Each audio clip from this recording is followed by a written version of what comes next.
안녕하세요. 저는 올해 50대 초반이 된 남자입니다. 오늘 여러분들께 제가 살면서 겪은 아주 충격적인 일에 대해 말씀드리려고 하는데요.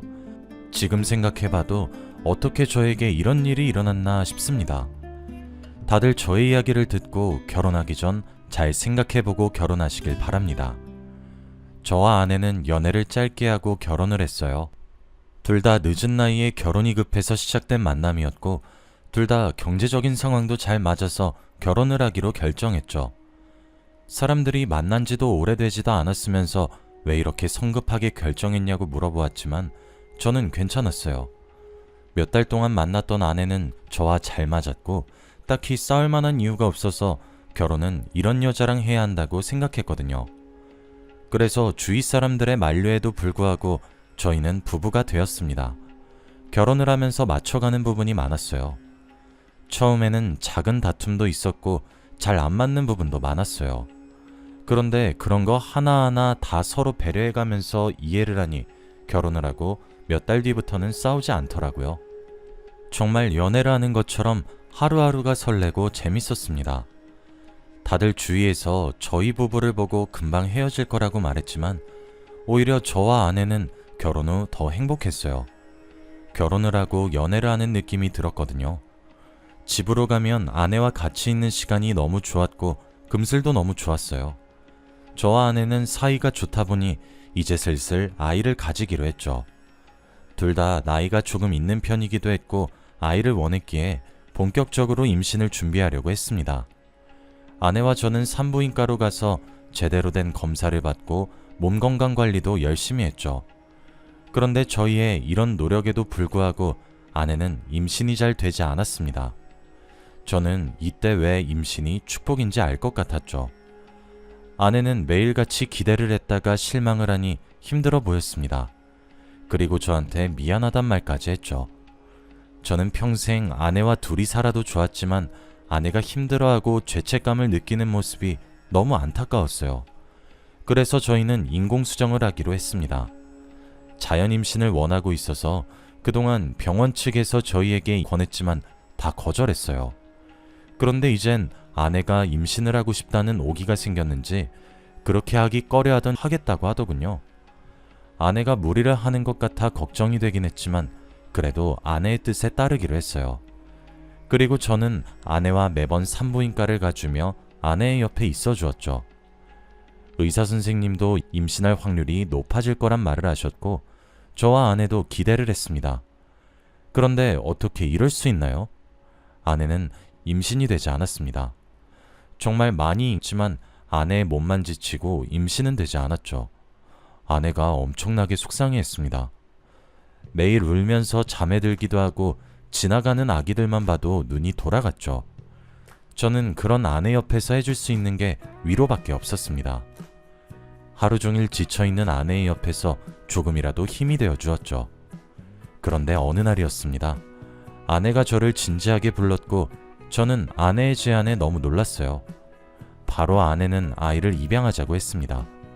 저는 너무 놀라서 말문이 막혔어요. 아이를 입양하는 건 쉬운 일이 아니잖아요. 주위에서 입양하는 사람이 없기도 하고 제 아이가 아닌데 과연 제가 친자식처럼 키울 수 있을지도 걱정이 되었죠. 그런데 아내는 아이를 입양을 해야 임신에 대한 부담감이 없어질 것 같다며 저한테 애원을 했고 저는 아내가 조금이라도 나아지기를 바랬기에 입양을 하기로 결정했어요. 그리고 며칠 뒤 아내는 자신이 알아놓은 보육원이 있다며 그곳으로 향했고 아내는 여러 아이들 중 고민도 없이 한 아이를 입양하고 싶다고 했어요. 왠지 한번 와본 사람처럼 말이죠. 망설임 없이 한 남자 아기를 입양하고 싶다고 했습니다. 저는 아내의 뜻에 따랐고 그 아이를 입양해 집으로 데리고 왔죠. 아이는 나이에 비해 너무 순하고 잘 울지도 않았어요. 2살도 안 된 아기였습니다. 그리고 저는 한순간에 아이의 아빠가 되었어요. 너무 갑작스러워서 초반에는 적응을 못하긴 했지만 그래도 금세 부성애가 생기더라고요. 그런데 제가 아이와 친해지고 있는 과정에서 아내는 계속 겉돌았어요. 혼자 아이와 거리를 두고 많이 친해지지 못하더라고요. 제가 아이와 많은 시간을 보내라고 해도 듣는 둥 마는 둥 했습니다. 저는 그래도 엄마니까 저절로 모성애가 생기는 줄 알았어요. 그리고 저는 아내가 엄마의 역할을 하지 않을 때 제가 다 했습니다. 아들과 더 친해지려고 노력을 많이 했던 것 같아요. 그런데 아내가 이렇게 아이와 친해지지 않았던 이유는 따로 있었어요. 바로 아내가 다른 남자를 만나고 있던 거였습니다. 아내가 매번 밖으로 나가고 아이와 있는 시간보다 회사에 있는 시간이 더 많았던 것이 바로 불륜 때문이었죠. 아들을 입양하고 얼마 지나지 않아 알게 된 사실이라 굉장히 충격을 받았습니다. 아내는 저에게 당당하게 이혼을 하자고 요구했고 저도 아내와 이혼할 생각이었어요. 이런 여자와 함께 아들을 키우면서 살고 싶지 않았거든요. 아내는 모성애가 전혀 없었고 오히려 아들을 저한테 떠맡기는 느낌이었습니다. 아내와 저는 이혼을 한 후 연락도 없이 지냈어요. 아들을 보고 싶어 하지도 않았고 그 불륜남과 새로운 삶을 시작한 것 같았죠. 결국 저는 아들과 단둘이 되었고 저는 오히려 이게 더 편했습니다. 일도 하면서 아들도 돌보니 하루하루가 너무 바빴죠. 그렇지만 아들이 또래에 비해 울지도 않고 떼쓰지도 않아서 너무 고마웠습니다. 제가 일도 바쁘고 아이도 키우고 아내와 이혼 소송 때문에 많이 바빴어요. 그래서 아내가 떠나간 집을 제대로 정리도 못한 채 살았습니다. 그런데 이혼을 해도 저희 집에 아직도 전 아내의 물건들이 남아있더라고요. 얼른 치워버리고 싶은 마음에 하루 날을 잡아서 집안 대청소를 하게 되었습니다. 출근을 하지 않는 날 저는 집 청소를 했습니다. 정말 구석구석 손이 닿지 않는 곳까지 다 청소를 하니 확실히 마음이 개운하더라고요. 그리고 전처의 흔적을 아예 지우다 보니 기분이 싱숭생숭했습니다. 저는 마지막으로 침대 밑을 청소했어요. 한 번도 침대 밑을 본 적이 없었는데 그때 처음 본 것이죠. 저는 아무 생각 없이 침대 밑을 보았는데 웬 상자 하나가 있더라고요. 그 상자를 꺼내어 열어보니 다양한 물건들이 있었습니다. 물건들을 하나씩 집어보니 사진도 있었고 다양한 서류들도 있었죠. 그런데 그 사진을 자세히 보니 바로 전 아내가 있었습니다. 그것도 다른 남자와 한 아이를 안고 있는 사진이었죠. 그런데 아내와 다른 남자가 안고 있는 아이의 정체는 바로 저희가 입양한 아이였습니다. 정말 충격적이었어요. 대체 이게 무슨 일인가요? 아내가 저와 연애를 하기 전에 만났던 남자인 것 같은데 어떻게 입양한 지금의 아들을 안고 있을 수 있나요? 머릿속이 새하얘진 채로 다른 물건들을 살펴보았습니다. 그런데 그 서류는 바로 보육원에 관련된 서류였어요. 저는 아무 생각도 들지 않은 채로 바로 그 보육원으로 향했습니다. 그리고 이 서류를 내밀며 어떻게 된 일인지 설명을 부탁한다고 했죠. 그런데 원장님께서는 뜸을 들이다 말씀해 주셨습니다. 바로 입양한 아들은 전 와이프의 친아들이 맞았습니다. 저와 만나기 전에 사귀었던 사람의 아들이었고 헤어진 후 아이가 생긴 것을 알고 혼자 낳았다고 해요. 그런데 도저히 혼자서 아이를 키우는 것이 감당이 되지 않아 보육원으로 보냈다고 합니다. 하지만 얼마 후 저와 같이 와서 자신의 아들을 아무렇지도 않게 다시 입양해가는 걸 보고 놀랐대요.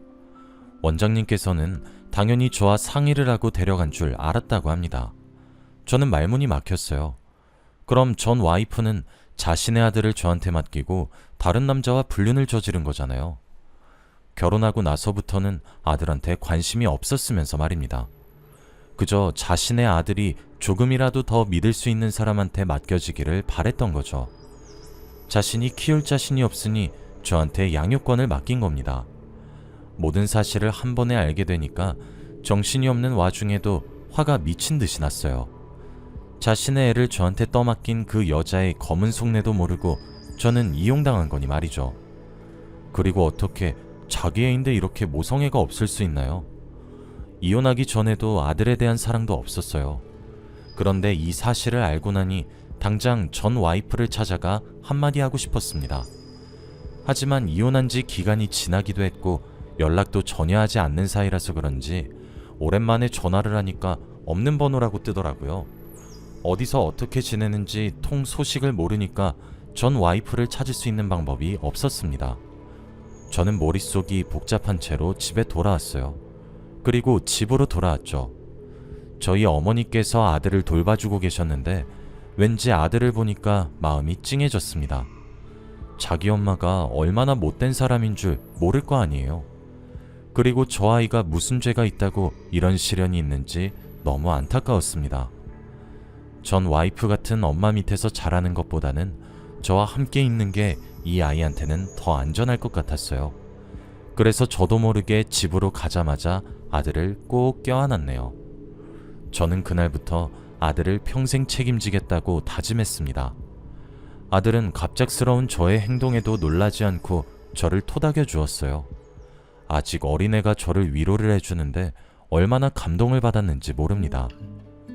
아무튼 저는 아들이 전 와이프의 친자식이라고 해도 상관없었어요. 이미 아들의 호적상 저 혼자 등록되어 있었고 아들은 분명 엄마를 기억하지도 못할 테니 말이죠. 그저 제 목표는 전 와이프를 찾아서 사과를 받는 거였습니다. 몇 날 며칠간 주위 사람들에게 이리저리 연락을 돌리며 전 와이프의 행방에 대해 알아보았어요. 그런데 오랫동안 찾은 결과 전 와이프는 지금 해외에 있다고 했습니다. 사람들한테 돈을 빌려 해외로 도망갔다고 했죠. 저는 이 여자가 제정신이 아니란 생각이 들었습니다. 그리고 해외로 갔으니 도저히 잡을 방법이 없었죠. 그런데 어느 날이었어요. 저희 집 현관문을 누군가 부서져라 두드리길래 저는 문을 열었습니다. 그런데 어떤 한 남자가 문이 열리자마자 제 멱살을 잡더라고요. 그 남자의 정체는 바로 전 아내의 불륜남이었습니다. 이혼 소송을 하면서 아내 옆에 붙어있던 걸 몇 번 본 적이 있어서 대충 기억을 해요. 나이도 어리고 직업도 없는 남자였는데 전 와이프와 불륜을 저질렀거든요. 그런데 저는 당연히 그 남자와 둘이서 해외로 도주한 줄 알았습니다. 하지만 그 남자가 거의 울먹이며 제 멱살을 잡고 말을 하는데 너무 충격적이었어요. 그 꽃뱀 계집애 어딨어? 그거 우리 엄마 사망보험금이란 말이야. 당장 그 여자 잡아오라고. 이 말을 하며 다리에 힘이 풀렸는지 주저앉아 펑펑 울더라고요. 이게 대체 무슨 상황인지 감이 오지 않았습니다. 남자는 20대 초반으로 보였고 갑자기 저희 집 앞에서 주저앉아 울기 시작했어요. 저는 무슨 일이냐고 물어보았고 그 남자는 저에게 말해주기 시작했습니다. 그런데 그 남자가 말하는 내용은 너무 충격적이었어요. 바로 전 와이프가 돈을 빌려달라고 했답니다. 그런데 그동안은 그 남자가 아르바이트를 해서 조금씩 빌려줬었는데 갑자기 큰 금액을 말했대요. 어쩔 수 없이 그 남자의 어머니 사망보험금을 주었는데 결국 그 돈을 다 들고 도망간 것이었죠. 그리고 저한테 와서 화풀이라는 거였습니다. 정말 충격적이었어요. 저는 당연히 저를 골탕 먹이고 둘이서 불륜을 저질렀으니 지금쯤 행복하게 가정을 꾸린 줄 알았습니다. 그런데 전 와이프는 자신의 불륜남 어머니의 사망보험금을 가로채서 해외로 도주한 것이었죠.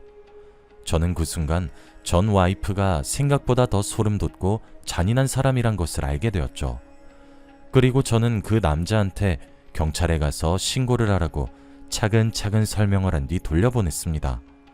그 남자가 안타깝긴 했지만 그래도 가정이 있는 여자를 건드린 벌이라고 생각하려고 했죠.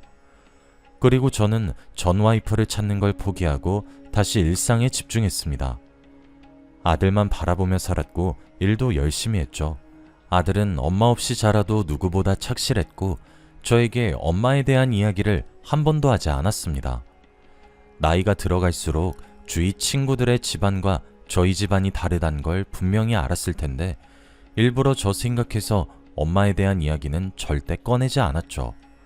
그리고 엇나가지도 않았고 공부도 너무 잘했습니다. 학부모 참관 수업을 하러 가면 항상 선생님들께서 칭찬을 해주시니 입꼬리가 내려가는 날이 없었죠.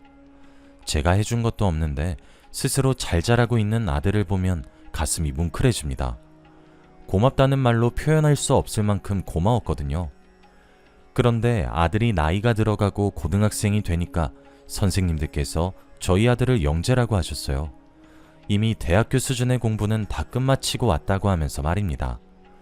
저는 한 번도 아들한테 공부하란 소리를 한 적이 없었고 아들은 늘 혼자서 척척 해냈어요. 그리고 항상 전교 1등을 하는 건 알았지만 이 정도로 잘하는 줄은 꿈에도 몰랐습니다. 아들의 담임 선생님은 다양한 대회를 참가해보라고 말씀을 하셨고 저도 그 제안에 솔깃했죠. 그리고 아들한테 물어보니 좋다고 하더라고요. 아들은 결국 다양한 대회가 있으면 참가를 했습니다. 처음에는 가벼운 마음으로 경험을 한다는 생각으로 참가를 했는데 놀랍게도 그 대회에서 1등을 했습니다. 저는 그 순간 아들의 능력을 처음 발견했어요. 그동안 제가 아들한테 관심이 없었단 생각이 들기도 했고 또 한편으로는 아들이 너무 자랑스러웠죠. 아들은 그 대회에서 1등을 하고 상금도 받았습니다. 그리고 저한테 그 상금을 주는데 저는 절대 받지 않았죠. 네가 노력해서 탄 거니까 우리 아들 하고 싶은 데 써. 아빠가 그동안 우리 아들 몰라봐서 미안해. 오늘 너무 잘했어. 이 말을 해주며 아들을 꼭 안아주었어요. 너무 자랑스러웠고 이런 아들이 제 아들이라서 너무 좋았죠. 아들은 그 뒤로도 수많은 대회에 출전했습니다. 다양한 사람들을 만나면서 다양한 경험도 쌓았고 그만큼 수상도 잘해서 어느 정도 이름을 날렸습니다. 그리고 상금도 많이 받았는데 아들은 돈도 안 쓰고 차곡차곡 모으고 있었습니다. 저는 하루도 빠짐없이 아들이 대회에 나가는 걸 늘 지켜보았고 밑에서 응원을 했어요. 그리고 어느 날이었습니다. 그날도 대회가 끝나고 저는 주차장에서 아들을 기다리고 있었어요. 그런데 아들이 올 때가 됐는데도 오지 않는 겁니다. 연락을 해도 전혀 받지 않았죠. 저는 걱정이 되어 차에서 나와 건물을 뒤지며 아들을 찾고 있었습니다. 그런데 건물 끝에서 누군가 싸우고 있었는데 아들 목소리와 비슷하더라고요. 소리를 따라 그곳으로 갔는데 아들은 한 여자와 싸우고 있었습니다. 아들이 누군가한테 언성을 높이는 걸 처음 들어봤죠. 그런데 아들이 그 여자한테 하는 말은 아주 충격적이었습니다. 제발 그만 쫓아오라고요. 저는 절대 당신한테 가지 않는다니까요. 내가 할머니한테 다 들었어요. 지금 우리 아빠한테 대못을 박아놓고는 양심도 없이 돌아오라뇨? 저는 그쪽 같은 엄마 없으니까 한 번만 더 찾아오시면 경찰에 신고할 거예요. 이 말을 하고 돌아서는데 반대편에서 오던 저와 눈이 마주쳤죠. 그리고 저희 둘은 아무 말도 하지 않았습니다. 아들과 이야기를 하고 있던 사람은 바로 전 와이프였어요. 몇 년 전 해외로 도주했다는 말을 듣고 처음 보았습니다. 그동안 고생을 많이 했는지 얼굴이 많이 수척했고 주름이 많아졌더라고요. 저는 당장 아들한테 이리 오라고 했고 그리고 전 와이프와 몇 년 만에 이야기를 나누었습니다. 그런데 그녀가 하는 말은 어처구니가 없었어요. 내가 낳은 아들이니까 내가 다시 데리고 갈게. 이 말을 제 앞에서 하는데 화가 나서 미치는 줄 알았습니다. 전 와이프가 아들을 다시 데리고 간다는 이유는 딱 하나였죠. 바로 지금까지 아들이 한 푼도 안 쓰고 모아놓은 상금 때문인 게 뻔했습니다. 너 양심이 있니? 아들한테 한 번도 엄마 노릇 해준 적 없으면서 데리고 간다고? 너 아들 상금 때문에 이러는 거 모를 줄 알아? 다시 한 번 더 우리 아들 앞에 나타나면 내가 너 경찰에 신고해버릴 테니까 각오해. 저는 아들을 데리고 차로 돌아갔고 이야기를 했어요. 아들의 말을 들어보니 최근부터 계속 전 와이프가 연락도 하고 대회를 할 때마다 찾아온다고 하더라고요. 그리고 하다못해 주위 사람들한테 자기를 자신의 아들이라고 소개도 한답니다. 이미 할머니가 과거에 대해 다 말해주어서 자신의 엄마가 얼마나 못된 사람인지 알기 때문에 한 번도 흔들린 적도 없었고 오히려 너무 힘들었대요. 저는 그것도 모르고 아들 혼자 감당하게 만든 게 너무 미안했습니다. 그리고 저도 모르게 눈물이 나더라고요. 아들은 제 눈물을 보고 어릴 때처럼 다시 저를 토닥이며 위로해 주었어요. 아직 고등학생밖에 되지 않았지만 저보다 더 어른 같았죠. 그리고 저희 둘은 사이가 더 돈독해졌습니다. 그날 이후로도 계속 대회를 하러 다녔고 수상을 했죠. 어느 날 한 기자가 제 아들을 인터뷰하고 싶다고 했고 대회가 끝나자마자 아들은 인터뷰를 했습니다. 그런데 그곳에서 놀라운 말을 했어요. 제가 제일 존경하는 사람은 아버지입니다. 저를 가슴으로 낳으셨지만 누구보다 사랑하고 감사합니다. 아버지가 안 계셨으면 저는 아무것도 아니었을 거예요. 저한테 가족은 아버지밖에 없습니다. 저는 그 이야기를 듣는 순간 눈물이 펑 하고 터졌어요. 제 아들이 저를 존경한다는 말이 얼마나 감동적이었는지 모릅니다. 저는 아무것도 아들한테 해준 게 없는데 그런 저를 너무 사랑해주니 제가 과연 이런 아들의 사랑을 받을 자격이 있나 싶었죠. 그리고 아들은 인터뷰가 끝나고 저한테 와서 뭔가를 건넸습니다. 아들이 저에게 준 것은 다름이 아니라 바로 통장이었죠. 저는 그 순간 온몸에 소름이 돋았습니다. 아들은 그동안 대회에서 참가할 때마다 받은 상금들을 한 푼도 쓰지 않고 모은 통장을 저한테 주면서 말했어요. 그동안 저 키워주셔서 감사드려요, 아버지. 얼마 안 되는 돈이지만 이 돈으로 해외여행 한번 다녀오세요. 아들은 저에게 성인이 되기 전 효도라며 그동안 자신을 잘 키워줘서 너무 고맙다고 했어요. 저는 할 말을 잃었고 아들이 벌써 어른이 된 것 같았습니다. 그리고 저는 아들을 꼭 안아주었어요. 저는 아들한테 함께 여행을 가자고 했습니다. 생각해보니 같이 산 세월이 20년이나 되어가는데 둘이서 여행 한번 가본 적이 없더라고요. 그래서 저희 부자는 처음으로 단 둘이서 해외여행을 갔습니다. 정말 많은 경험을 했고 너무 행복했어요. 제 삶에서 가장 행복했던 순간이 아닐까 싶습니다. 그리고 아들은 성인이 되어서 수상 이력을 내세워 좋은 대학교에 입학했고 꾸준히 대회에 참가하고 있습니다. 아들을 보면서 제가 많이 배웁니다. 저는 평생 동안 제일 잘한 일을 꼽으면 바로 아들을 입양한 게 아닐까 싶어요. 아들을 통해서 제 삶은 정말 많이 바뀌었고 행복해졌습니다. 처음에는 입양이란 단어가 되게 생소하고 낯설었는데 막상 부딪히고 보니 별거 아니더라고요. 그래도 제 자식이고 똑같이 부성애도 느낍니다. 저와 닮진 않았지만 내면은 누구보다 친가족 같아요. 앞으로 남은 인생도 아들과 함께 행복하게 지내고 싶어요. 여러분은 꼭 행복하시길 바랍니다. 다들 저의 이야기를 들어주셔서 감사합니다.